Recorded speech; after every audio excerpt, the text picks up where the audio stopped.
Before we dive into the second half of your free information and training session, I'd like to share 4 brief reminders. First, please remember that this session is exclusively for women. Second, make sure you've watched the first half before continuing with this part to maintain a smooth flow. To the men, your session is already uploaded here, as it has already been presented, so please be sure to look that up. Third, similar to our previous session, please allocate a full hour to watch this video.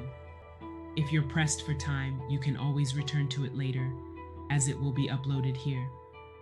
Finally, just like before, we will have a short intermission about halfway through. This will give you an opportunity to grab a coffee, visit the restroom, and take a breather. Now, let's get started.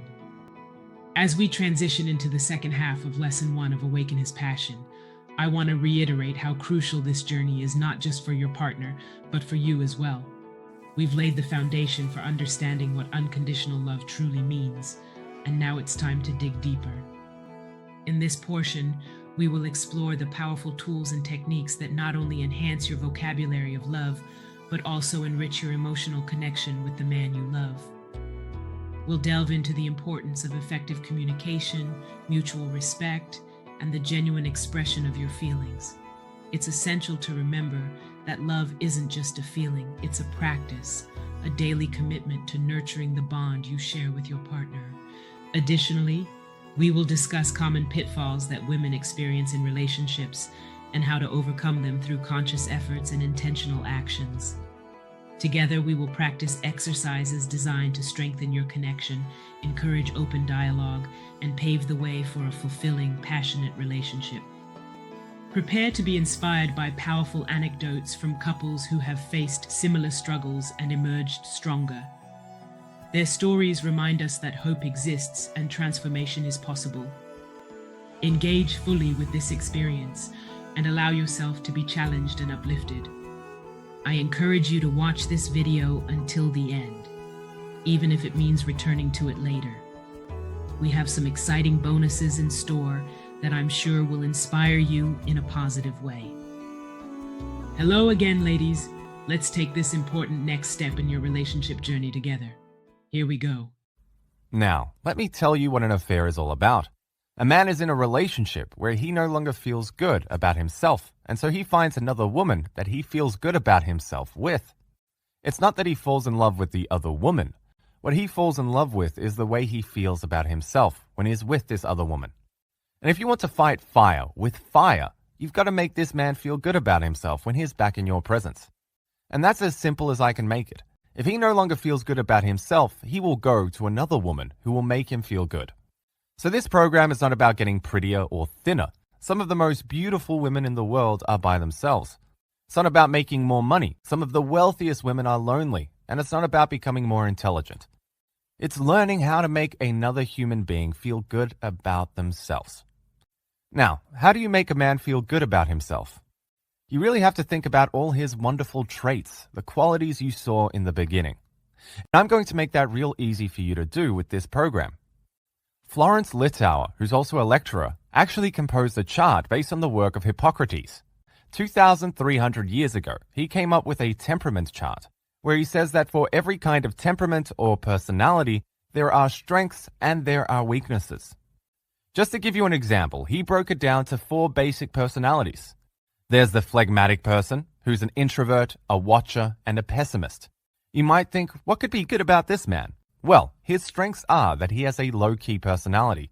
He's easygoing and relaxed, calm, cool, collected, well-balanced, and has a consistent life.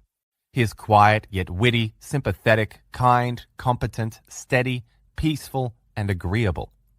His weaknesses are that he is unenthusiastic, fearful, worried, and indecisive.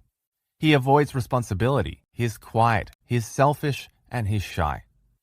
Anyway, the point I'm trying to make is that for every temperament there are strengths and there are weaknesses. There are certain professions that people go into depending on their personality. The phlegmatic is usually your diplomat, your accountant, your teacher, or your technician. The next personality is the sanguine. Many people envy this type of person because, after all, they're great storytellers, talkative, the life of the party, have a good sense of humor, are able to hold on to a listener and grab their attention. Yet, look at the weaknesses. They are compulsive talkers, exaggerate and elaborate. They dwell on trivia, can't remember names. And your sanguine personalities usually are your actors, your salesmen, and your speakers. Now let's look at the next one, the melancholy. That's your introvert, the thinker, rather than the watcher and the pessimist. The melancholy type strengths are deep and thoughtful, genius-prone, talented, creative, artistic, and musical. Weaknesses. They remember the negatives, moody and depressed. Melancholy are your artists, your musicians, your inventors, your philosophers, and your doctors. The last one, the choleric, is your extrovert, the doer, and the optimist. And the choleric personalities are your leaders, producers, and builders of the world. The strengths for these people are that they are born leaders. They're dynamic and active. They instigate change. They correct wrongs, and they're strong-willed. The weaknesses are they're bossy, impatient, quick-tempered, and they can't relax. Again, I want to emphasize that for every personality, there are strengths and there are weaknesses. You have a choice. Do I dwell on somebody's weaknesses, or do I want to concentrate on what's wonderful, what's special, what's unique, and why they matter in my life? A summary of what I've been talking about up to now is that everybody is part strength, part weakness. We have to learn to emphasize the positive rather than the negative. Just because somebody is different doesn't make them wrong. Different doesn't equal wrong. You know, I remember a man in my class who said, "I don't understand what this class is going to do for me. My wife and I are coming from such different points of view. So let me give you an example. Let's just say my wife and I want to get to the top of the building. My wife is going to take the elevator to get there. I, on the other hand, I'm going to put on my sneakers. I'm going to run up those stairs because I love the physical act of running up the stairs. I love to breathe the fresh air, and I love to watch and enjoy the scenery. So you tell me, how are two people like that ever going to make it?" Well, I said to him that by the end of the lesson, my hope is that you will take the stairs. You will allow her to take the elevator, and then when you meet, you'll go for a beautiful dinner and discuss how you both got to the top. You have no right to force her to take the stairs. She has no right to force you to take the elevator. Both of you have to appreciate your different ways of getting to the top. Now, if you have a relationship based on mutual respect, wouldn't it be nice if once in a while you joined her in the elevator? And wouldn't it be wonderful if once in a while she put on some tennis shoes and joined you on the stairs? Each of us is unique. Each of us is a combination of temperament traits. Nobody is 100% of anything. You will find that you possess many different traits within your own personality. I want to read you a suicide note from a teenager. It begins, "We live on a round planet. We assume, therefore, that all the other planets are round like the one we live on. And God, looking out over the universe, sees all kinds of planets. There are oval, rectangular, and square ones. They're not all round like the one we live on. What happens is that before you're born, God sorts out your soul. If you've got a round soul, he puts you on a round planet. If you've got an oval soul, he puts you on an oval planet. And if you've got a triangular soul, he puts you on a triangular planet. In my case, God made a big mistake. I've got an oval soul, and he put me on a round planet. The school, mum, dad, and even you, doctor, keep trying to file my soul round like everybody else's. And all I ever wanted to do was to keep my oval soul." Now, let me make an important point. Every house has to have room for different shaped souls. They simply cannot be, nor are they supposed to be all alike. Yet for many parents, raising children becomes a tug of war. It's a filing, shaping, stomping, squashing match to ensure that each child emerges with the proper shaped soul. Marriages often turn out to be that same struggle between two persons who need to learn to be able to respect and even like souls of a slightly different shape. My wife has 2 grown children from a much earlier previous marriage. Both her children are distinct. They each have different personalities. Both my wife and I can make a list on a piece of paper of every one of their strengths, every one of their weaknesses. And each of them is unique, and we want to appreciate them for their uniqueness. There is no such thing as one temperament being better than another. We're just different, and different doesn't equal better. I remember a woman raising her hand after I said this, and she told the class that her whole family was very educated. She had a master's degree, and her husband had a PhD. She had 2 sons, and one of them had an MBA from Harvard Business School. The other son had been such a problem from kindergarten on up, he could never sit still in the class and he hated school. She took him from psychologist to psychologist, and finally, in a senior year of high school, one particular psychologist said, "There's nothing wrong with this kid. He's never going to be surrounded by four walls, and if you can't cope with that, then continue seeking help, yet leave him alone." She said that today, that son is married, has 3 kids, and is fishing off the coast of Alaska. He is so happy, and she now understands that all he was an oval soul stuck in a round soul family. I received a letter from a woman who attended one of my lectures. I'd like to read a portion of that to you. I am a widow, early in life, for which no one is really prepared. Certainly not when your husband is only 49. Needless to say, in the last 2 years, I've been faced with responsibilities and decisions that I thought I was going to share with my husband for the rest of my life.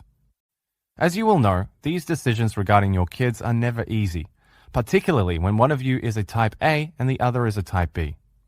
Therefore, the letter that you read from that young man who said he was an oval personality being forced into a round planet hit me on the head like a sledgehammer.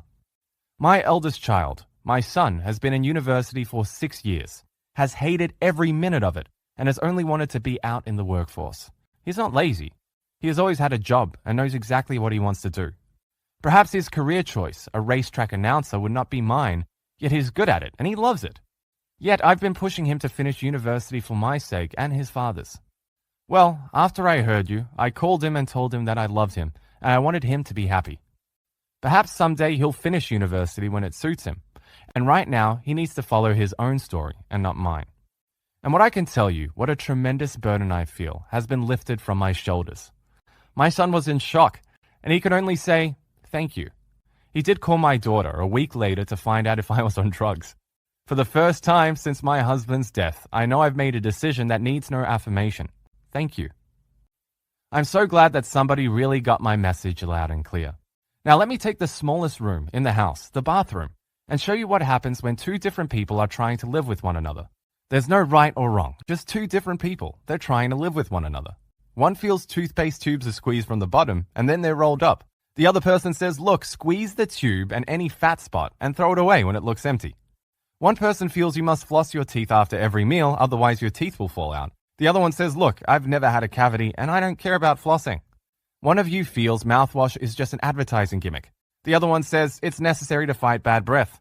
One of you feels that clean people shower twice a day. The other person says it's unhealthy to bathe more than 3 times a week. One says taking a bath is like lying in your own dirt. The other says baths are the only way that I feel really clean. The bathroom door is supposed to be locked when somebody is sitting on the toilet. The other person feels it's not natural to be squeamish about normal bodily functions. My wife told me a funny story, where she still laughs because in her house when her son was little, he used to sit on the toilet with the door wide open. Her daughter would walk by and say, "You are so disgusting." Same house, same upbringing, 2 different children. One of you feels towels should be changed every day. The other feels clean towels are fine once a week.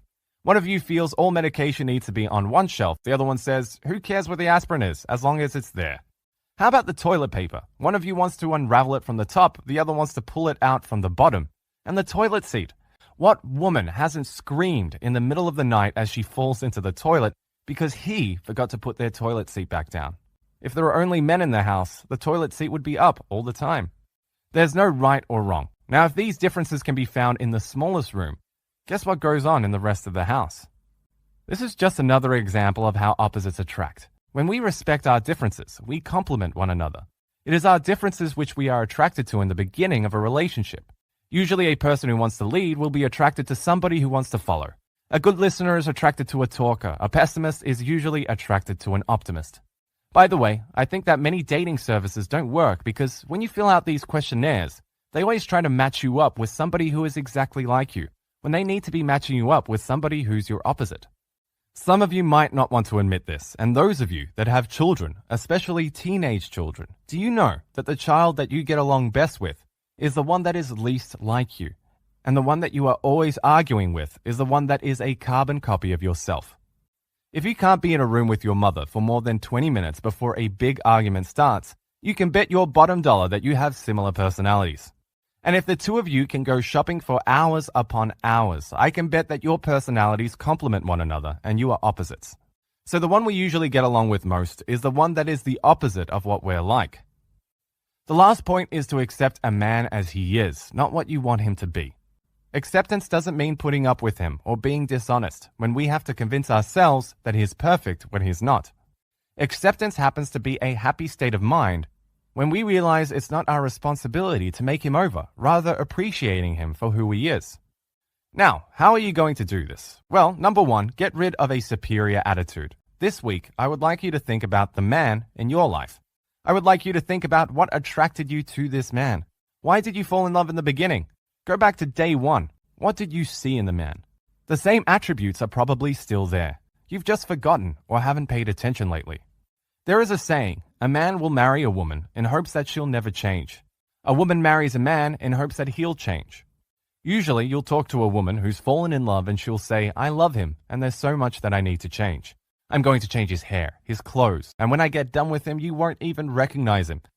Just remember to recognize and love him for who he is.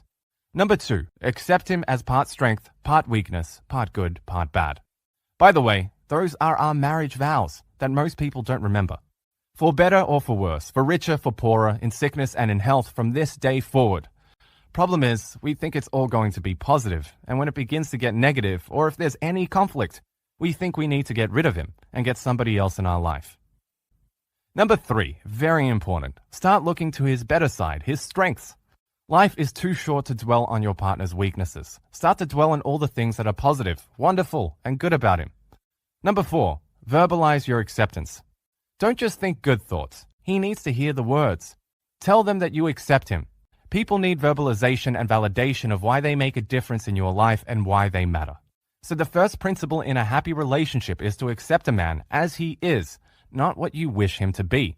If you concentrate on changing him, it puts you in a superior position, and this eventually destroys love, confidence, and communication. I love the picture of the woman holding a scroll. It says, she who waits for her knight must remember she'll have to clean up after his horse. That is the good and the bad. So even if you have a knight in shining armor, he's going to come on a horse that you're going to have to clean up after. For those of you that think life is perfect, it isn't. Now let's look at your homework assignment. After all, what good is hearing all this information if you don't put it into action? First, I'll give the assignment for those of you who are in a relationship, and then I'll give the assignment for those of you who are not in a relationship, okay? For those of you that are in a relationship, here goes. Think of it as a brand new relationship. Every time you are tempted to criticize, nag, demand, or express disapproval of any kind for 1 week, I want you to write it down. Don't say it. For the remainder of this course, I want you to concentrate on his good side only. Remember, love is blind. You do it with your plants and pets. Now, I'm not telling you not to feel negative. I'm just asking you not to say anything negative. Now, usually when I say this, somebody in my lecture always raises their hand and says, well then, what if I have nothing to say all week? My answer is, well, then it's going to be a very quiet week around your house. Think whatever you like. Write it down, all of your negative thoughts. Just don't have it come out of your mouth. And if it means it's going to be a very quiet week around your house, well, fine. Then there's going to be a lot of peace and quiet in your household. When you do this assignment, you begin to see yourself much more objectively. Some of us think we're so easy to get along with. We're such wonderful, positive people, and it's the other person that needs to change. And so when you stop yourself from nagging, criticizing, or saying something negative, you'll be really shocked at how many times something negative would have come out of your mouth if you hadn't stopped it. Because of our upbringing, many of our thoughts and reactions are extremely negative. When you tell a man that you accept him the way he is, you set him free to be his best without nagging and pushing. If you tell him, I love you just the way you are with no conditions attached, what you do is actually strengthen his personal confidence, which will make him a much more responsible, loving partner. So here's what I want you to do this week. At a good moment, here's what I'd like you to say, and you pick the one that applies to you. I'm really glad I met you, or I'm so glad I fell in love with you, or I'm so glad that I married you. I want you to know that I really love you the way you are. Up to now, I've been dwelling on all the negative things. I'm going to start concentrating on all your positive qualities. I know I've done a lot of things wrong in the past. I just want you to know I'm really sorry, and I'm going to prove to you that I really am happy and love you for who you are. Most of you don't know the reaction you're going to get. I'm here to tell you that there's nothing more wonderful than telling a person that they are loved for who they are. You can also add that I know sometimes we have different views and a different way of doing things, and that's why I fell in love with you. You are so exciting to live with, and I get so much out of being with you. I wouldn't trade you for any other man in the whole world. You may need to replay this part of the lesson several times until you've memorized what I want you to say. Now, a lot of you listening are thinking, I can't say this. These are your words. They're not my words. And if I don't feel it, I can't say it. Let me tell you about an article that I read a long time ago. It said that the average person lies approximately 55 times a day. Now, I find that hard to believe. This is how many times the average person lies, and included in that are our thoughts. For example, if you see your neighbor and you say, "Hi, Jean," and then you think, "I can't stand that woman," that's a lie. If your boss comes over to you and asks, "How's the new job going?" most of you would smile and say, "Well, fine, okay." If we were really truthful, you'd probably say, "You want to know how the job is going? I had the runs all last night. I can't believe how little you're paying me. You need 3 people here instead of 1 person. Everything that you're asking me to do is overwhelming." You'd put a big smile on your face and say, "Oh, fine, everything's great." And then you'd go home and tell the person you really love the truth about that job. Most of you, if I came to your house and I spilled coffee on a brand new couch and I said, "Oh, I'm so sorry. I feel like such an idiot. Please forgive me." Almost every one of you would say, "Ernie, come on, stop it. Somebody will take care of it in the morning. We'll have it steam cleaned or whatever. Don't make a big deal out of it. It's fine. It's okay." Now, let the same thing happen with somebody that you love, and I don't want to be in that room when you start screaming and yelling about how much you paid for that couch and what an idiot you are. So you're going to tell me a lie because you don't want to hurt my feelings. After all, you don't know me very well. Yet, boy, the people we know, they're going to get the real truth every single time. Remember when I talked at the beginning of the class about that rat that's in the 4th cheeseless tunnel? Most of you really believe that I need to feel something, say it, and then experience it. Well, I'm here to tell you that I don't care if you feel it or you don't feel it. It doesn't matter. What I want you to do is just say it, experience it, and then evaluate it. If you do that, I want you to realize that I'm only asking you to do for your partner what you do for strangers. If my wife came to you straight from a hairdresser where they stuffed up her hair and dyed it bright green and she said to you, "Look what they did to my hair. What am I going to do?" Do you know that every one of you would look at her and say, "It's not that bad. I mean, you've got to get used to it, and it's kind of okay." Not one of you would say, "Oh no, what are you going to do? Your hair looks awful. Are you going to go and have it all shaved off?" You wouldn't do that. You would try to save her from feeling bad about herself and modify your reaction. All day long, we are giving strangers what we need to give the people that we love in our life. Do you know when a medical student is doing his rounds, he doesn't feel like a doctor. And if somebody says, "Excuse me, doctor," what he really wants to do is turn around and say, "Please don't call me doctor. I've been up to 4 o'clock in the morning studying for my exams. I don't even know if I can give you the right diagnosis." He doesn't do that. He just kind of makes believe that he is a doctor, and then years later, of course, he becomes the doctor. Hey there, everyone. We're halfway through our training module, and it's time for a quick intermission. This is a great opportunity to stretch your legs, grab a snack, or take a deep breath and let everything we've covered so far sink in. Remember, staying refreshed is key to retaining what you've learned. In just a few minutes, we'll dive back in and explore more exciting content that will enhance your skills and knowledge. So take a moment for yourself. We'll be back in 7 minutes, right here. Enjoy this break, and we'll see you soon.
There is a technique in sales that, unfortunately, we aren't taught in our personal lives. It says, act the part and you shall be the part.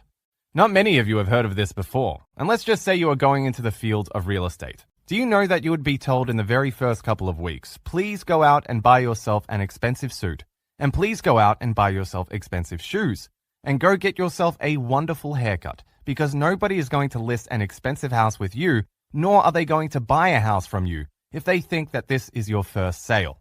So you're going to have to make believe that you're already successful. And what happens is later on, you will fill those shoes. You will be successful, yet it's an act in the beginning. Cary Grant was once interviewed and they asked, how did you become the sexy, debonair, exciting man that every woman in this world would die for? He said, you want to know the truth? When I was an acne-faced teenager, awkward and gawky, I used to pretend that I was a ladies' man, a debonair, sexy, and exciting. The scary part is, I don't know when my make-believe self became my real self. They became intertwined.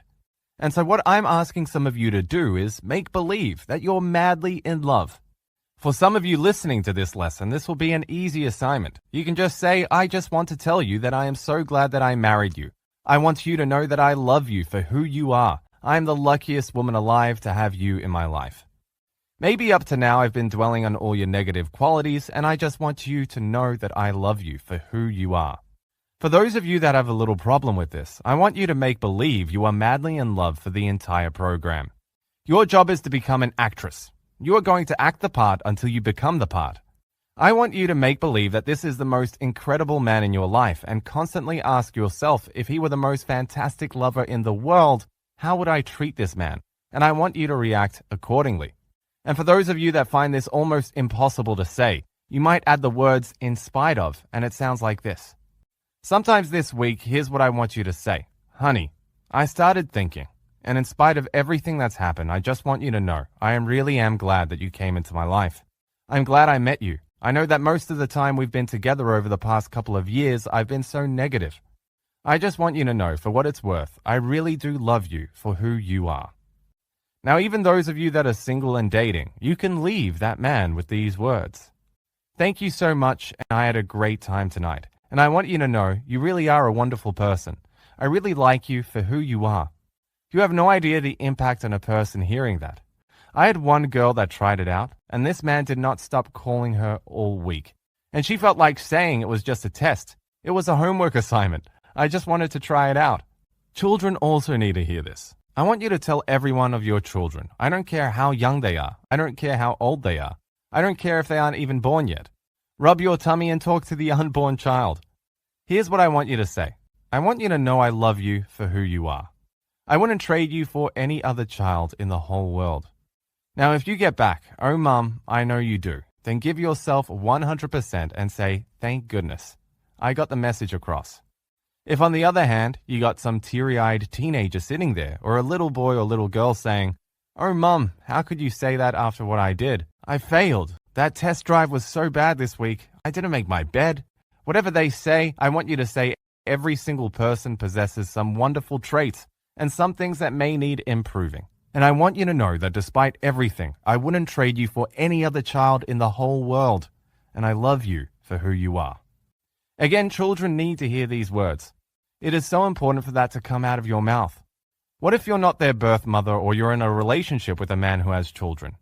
Every child needs to know how special they are. And the most beautiful words that can come out of your mouth is, I'm so glad that I'm getting the chance to know you and have you in my life. I really think that you are a wonderful person, and I want you to know I really like you for who you are. Use the word like instead of love, if that makes you feel more comfortable. One woman who had a 12-year-old stepdaughter said this to her. She wanted to strangle this kid. She couldn't stand her. The only way she could say this phrase was to have a few drinks on Saturday night before she attempted this assignment. She felt she could not say it completely sober. So she said, I'm so glad you came into my life, not meaning one word of it. Monday, the teenage girl came up to her and said, do you remember what you said to me on Saturday night? Stepmom said, yeah, of course, I remember. The stepdaughter said, you do not. You were drunk. Of course, she did remember every word because obviously she was sober when she was taking my class. Her stepdaughter said, oh yeah, then what did you say? And she repeated it. and this girl got hysterical, crying, and ran upstairs. Do you know that this woman shared she has a different relationship now with her stepdaughter? There is nothing more wonderful than to take each child or anybody in your life and say, I am so glad, I am so enriched that you came into my life, and what a privilege it is to know you, and I really like you for who you are. It doesn't really make any difference that you didn't give birth to that child. What you want to do is develop a wonderful, close relationship with him or her. The other point I want to make is that when you say this to your partner, he may feel uncomfortable. If you get nothing back, it's because he's saying, I don't trust you. A leopard doesn't change its spots. Men love the change, and they want it to be part of you, and that's sincere, so just have patience. Many men, especially if they know you're listening to these lessons, will say something sarcastic. We're going to learn in the next lesson, which is one of my favorite lessons, about the male ego and how fragile it is. With me, being a male, it used to be difficult for me to admit this openly. Sometimes the humor and sarcasm is used to cover up a fragile ego. So if he comes back with, oh brother, did somebody tell you to say this? Or where did you get that from?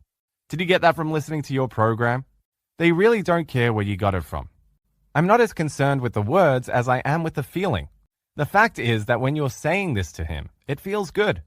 He just wants to know that you mean it. You just say it again. Say something like, well, yes, I was listening to this program and I realized that I'm so glad I married you, or I'm so glad I met you. I really wanted you to know that I do love you for who you are. I'm telling you that the second time you say it and you just reinforce what you've just said before, you'll see the sarcasm stop. You'll see the gleam in his eye, his chest pushed out, his shoulders back a little further, and he'll walk with a little more confidence. All I care about is that he feels good. Don't worry about the words that come out of his mouth. The other thing I want you to do this week as part of your homework assignment is to replace an automatic negative thought with a positive thought. Keep a log for one day where you write all your negative thoughts. Now, this is really important. In this program, you're going to go from where you are now, which is completely unconscious of how negative you are, to becoming conscious of how negative you are. Most people walk around and they have no idea how negative they are. During the course of this week, you're going to begin realizing it. You may be out on Saturday night with friends and you'll think, I can't believe this couple. Everything that comes out of their mouth is a put down. She's so sarcastic and he's always making a critical remark. You're going to observe how cynical, pessimistic, and fault-finding some people, including yourself, are. The next step is, I'm going to put you in a position of being conscious positive. In other words, I'm asking you to say specific things that you don't feel and it feels uncomfortable, yet I'm asking you to do it on a conscious level.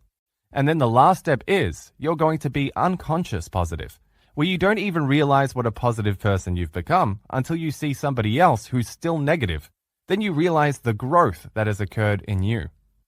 I want you also to be aware that when you have negative thoughts, it creates negative energy, which in turn produces negative events in your life. Do you know somebody who always wins a raffle ticket? Do you know anybody like that? Whenever they go to a footy game or any kind of function, they're the ones that always win the raffle ticket. Do you know what they say before they win every single time? Watch, I'm going in there and winning because I always win. Do you know what everybody else says that doesn't win? I never win. I could buy 1,000 tickets, and if they were selling 1,001, the one ticket that I didn't buy would be the one that wins. I can't fully explain why, yet if you surround yourself with negative energy, negative things just seem to happen to you. This is a true story that a friend told me. My husband is deathly afraid of bees. He went to camp as a teenager where, in a lunchroom, he saw a bee. 500 kids in the lunchroom, and nobody knew this bee was up there except for him. He was staring at those bees, tracking every movement. He was breaking out into a cold sweat, saying to himself, watch this bee. It's going to come down, and it's going to sting me. Do you know what happened? The bee did come down, and out of 500 children sitting there, it chose him. Isn't that unbelievable? I mention this story because I've seen this happen over and over again. I don't want you to begin this program by saying, it can't work for you. Yes, it can. Don't you dare put a whammy on it. It has worked for thousands of men and women, and it's going to work for you too. So don't you dare say there's no way this man isn't going to change. He's not a committed man. He'll never be a committed man. He won't change. I'm telling you right now, you are setting up a negative vibration around you. If you are single and you are saying to yourself, this program will never work. I'll never have a man come into my life. You're right. A man will never come into your life unless you change your thoughts. If you're in the process of getting a divorce and you think, I'll never save my marriage, you're absolutely right. It won't save your marriage unless you change your negative thoughts. Now, I want you to know something incredible about the mind. It doesn't know the difference between real and make-believe. This is really powerful information. Do you know they set up 3 groups of basketball players? The first group had to shoot 30 minutes of baskets. The next group had to think a perfect basket for 30 minutes. The last group was to do nothing. Do you know when they tested these groups? Can you guess which one came out on top? The one that mentally pictured the perfect basket. So the mind doesn't know the difference between real and make-believe. So you can put in a positive thought. Even though you don't believe it, it doesn't make any difference. The mind doesn't know the difference. One of the fellows in my men's class gave me a fantastic example of this. He said that he took a Dale Carnegie course and somebody had to come up and lead the group by saying, "Boy, am I enthusiastic." So everybody said, "Boy, am I enthusiastic." Then the teacher said, "Okay, come on, let's try it again." And everybody said, "Boy, am I enthusiastic." Then the leader said, "If you don't sound like you are really enthusiastic this last time, you're coming up by yourself in front of a couple of hundred people, and you're going to have to say it by yourself until you sound like you're enthusiastic." Well, the next time he said, "Okay, group," everybody said, "Boy, am I enthusiastic." They were screaming. Now, the interesting thing is, even though they weren't in the mood and they forced themselves, do you know what happened? There were smiles on everybody's faces. The adrenaline started to flow. They actually did get excited and they actually felt enthusiastic. So you can go from a point where you don't feel like you really are madly in love to making believe you're madly in love, and then you'll actually feel it. A cute example of this is after my wife and I have had an argument and it's over. There's no loving feelings at this point. I'll say to her, "I know the argument's over. We don't really feel that loving towards each other. And let's just make believe that we're madly in love." Now, if you were madly in love with me, what would you do? And she looks at me and she says, "Well, if I was madly in love with you, I guess I'd put my arms around you." And I'll say, "Okay, I know you don't feel it yet. Let's just make believe." And she'll put her arm around me and then I'll say, "Now, what else would you do if you were madly in love with me now?"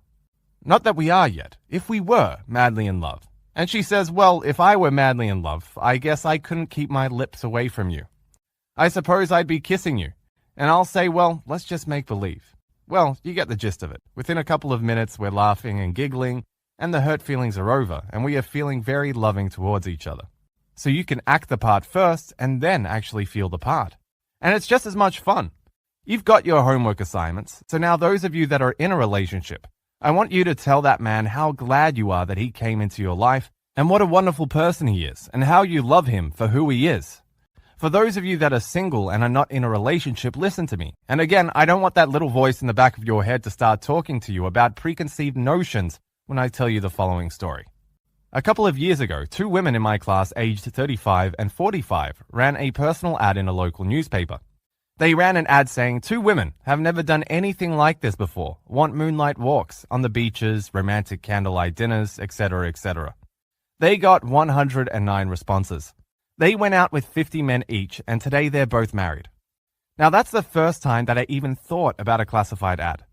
I want you to know that this is a wonderful way to meet the man of your dreams.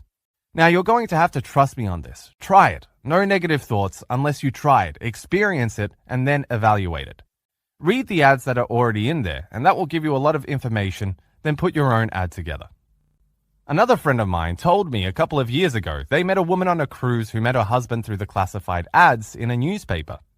She started out writing "raven-haired beauty looking for professional man." And she was so cute. She said to them, "Look at me. Do I look like a raven-haired beauty?" Yet I was in a good mood that day, so I decided to write it. She met and married a millionaire, and they are traveling all over the world. You have to keep an open mind. In a classified ad, you only have a couple of lines to describe something very unique about you. I want you to thumb through your local paper and read all of the ads. Remember, I want you to keep an open mind, and your homework assignment for next week is to put together an ad that you could place in your local newspaper. Now, I want to read 2 letters that I received. It says, "Ernie, I advertised in a local singles newspaper and received at least 30 letters from men ages 27 to 65. I even put my own age, which was 43. I met at least half of them, and I am presently seeing 2 of them. Ernie, I had doctors, corporate executives, attorneys, really great people responded to my ad. And what fun it is to be the one making the choice. Now here's another letter. I wanted to drop you a note after taking your workshop. I finally decided to try answering a few ads from the singles register. Actually, what I did was have an ad answering party with a few of my friends to help me select it and write my response. I thought this was such a great idea. She actually got a whole group together on Friday night where they all brainstormed about her personality and what kind of person she was looking for. They did it as a group. She goes on, after selecting 11 ads, my friends helped me write a basic response which varied slightly to fit each, and after I had been carrying these letters around for 3 weeks, I finally got up the nerve to mail them along with my photo. I am happy to report that after a week and a half, I have had 8 responses. So far, I've had dates with 3 of these men, and I'm looking at my calendar to see how I can fit the rest in. The men I have met have been charming, professional men, and one is even a legitimate self-made millionaire. It's too early to tell if any of these will work into a serious relationship, yet the prospect is intriguing. And I'm meeting some very nice people and having a great time. I had another woman in my class that felt this was something she could never do. Well, I finally convinced her to set up the P.O. box. I said, wouldn't it be exciting to go to that P.O. box and just pick up these letters that are coming to you, even if you do nothing with them, and share them with the rest of the office? She finally did it and got her first response. She brought in the picture that she received. The man was absolutely magnificent. She said, it was almost more exciting to hold on to that letter and the picture than to answer it because it's so wonderful when you place the ad and then get a response. I had another woman in my class whose mother did it, and her mother was in her 70s. Today she's married because of her ad. You don't have to limit yourself to a newspaper. You can use any medium you like. A lot of magazines offer this too. It's a wonderful way to meet somebody new. Do you understand that if you meet a man somewhere for the first time, you can't say I really like you, yet you smoke and that makes me uncomfortable? Or I'm a smoker and you don't, and I don't think it'll work out. Yet in an ad, you can put anything you want. Social drinker, non-smoker, religious, playful, wants children, doesn't want children. And the more specific you get, the less responses you're going to get. And hey, you only need one response if it's everything you've ever wanted. For him to respond, he probably said, wow, I read this ad and that's me.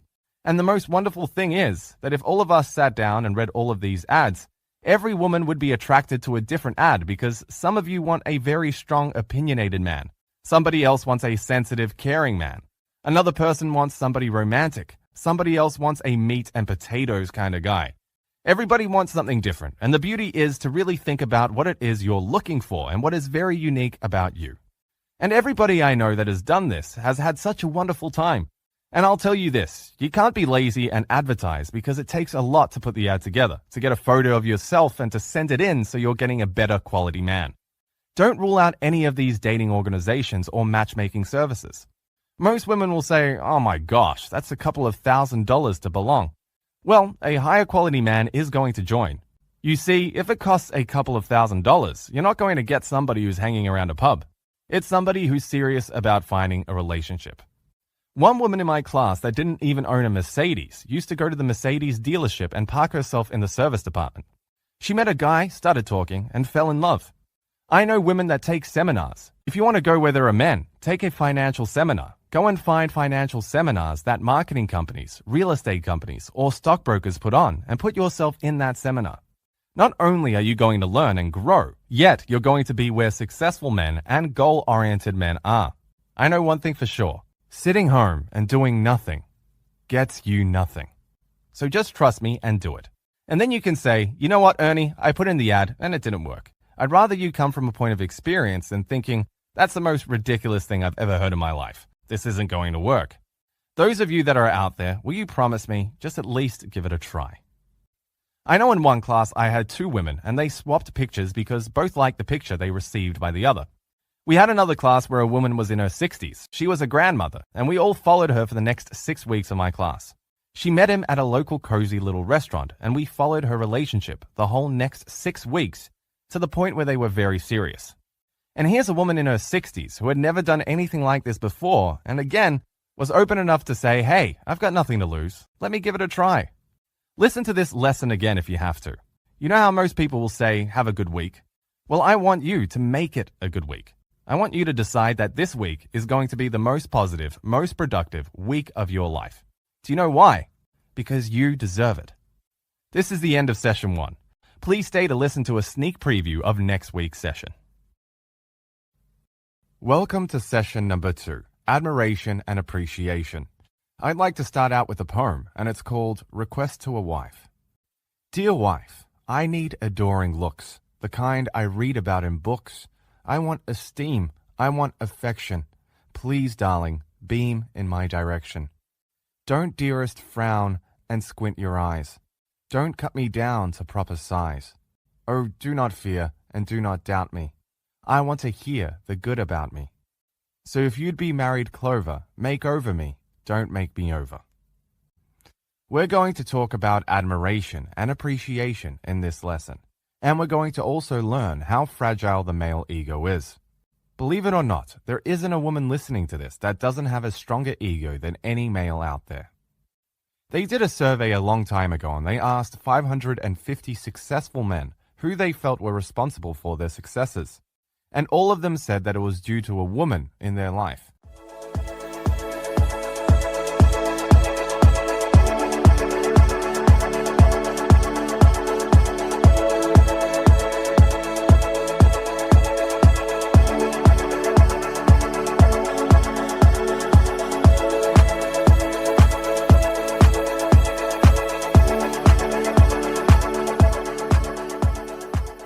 Congratulations on completing the second half of Lesson 1 in Awaken His Passion. You've taken an important step toward rekindling and deepening the love, passion, and chemistry in your relationship. Remember, transformation is a journey, one that requires ongoing effort, awareness, and the application of the insights you've gained today. To express my gratitude for your commitment to personal growth, I'm thrilled to offer you, until the end of June, an exclusive additional 20% discount on the complete 6-week program, since Ernie is already offering an established 33% discount. Just use the code NOMSA20 during checkout, and you'll unlock a life-changing experience for nearly half the standard price, which is approximately $77 per week for 6 weeks. This way, you can be well on your way to a magnificent relationship within the first few weeks of going through this program. And that's not all. You'll also receive a free complimentary lifetime membership to our supportive community and forum group. This invaluable space acts much like a counseling or support group, allowing you to connect with Ernie and others on a similar journey. If privacy is a concern, feel free to post anonymously or reach out to him privately for guidance. Besides providing ongoing support, your comfort, security, privacy, and safety are our utmost priorities. And let's be honest, how many times have you heard a counselor say, after 6 sessions, I'll offer you free lifetime support? If Ernie senses that you could benefit from therapy or healing sessions, he will share his insights. And as a program graduate, you'll gain access to his highly discounted rates for life. He can work on anything ranging from migraines to phobias and PTSD, as well as back pain and arthritis. In general, he can work on any emotional, physical, mental, or spiritual issue affecting not only your relationship, yet your life. Upon graduating at the 6-week mark, you will also unlock a treasure trove of additional bonuses designed to enrich your experience. These include an ebook titled 101 Romantic Ideas to help keep the sparks flying, a personalized certificate of completion that you can proudly display, 16 concise YouTube videos addressing specific relationship issues with actionable solutions, a 45-minute video packed with more relationship insights, complete with 2 quizzes, an additional free lesson 7, and if you haven't signed up yet, complimentary relationship improvement tips delivered straight to your inbox. Altogether, these bonuses have a value of $3,670. For perspective, just lodging an application for divorce in Australia costs around $1,000, while divorce solicitors charge more than $550 per hour. A decent laptop will set you back about $2,000, and a reasonable kitchen fridge costs over $800. Ernie once met a man who lost a staggering $5 million due to divorce, yet for less than $80 a week over 6 weeks, you can access Ernie's full program, brimming with added extras. This isn't just a one-time program, it's a resource you'll return to time and again whenever you encounter relationship challenges. Even Ernie himself revisits the material regularly to keep things on track. So ask yourself, can you afford not to seize this opportunity right now? Invest in yourself, your partner, and the chemistry that binds you together. Your commitment to this journey can lead to the joyful and passionate relationship you've been striving for, and pass on to your children. Oh, one more thing, and possibly one of the most important. Because we believe in the success of your relationship so much, we have collaborated to offer you a 30-day money-back guarantee. No questions asked. This means you get to go through the first 4 of the 6 lessons, and if for whatever reason you're not convinced this is the right fit for you, simply ask for a refund. All payments are secure as they go via PayPal. If you ever come across a psychologist, counselor, therapist, or coach that comes even close to the same level of confidence, we'd love to hear about it. Thank you for being here today. I look forward to seeing you soon in our private community chat and forum group as we continue to awaken both his passion and yours. Until next time, take care, and always remember, the path to lasting love begins with you. Click on the link below to start today.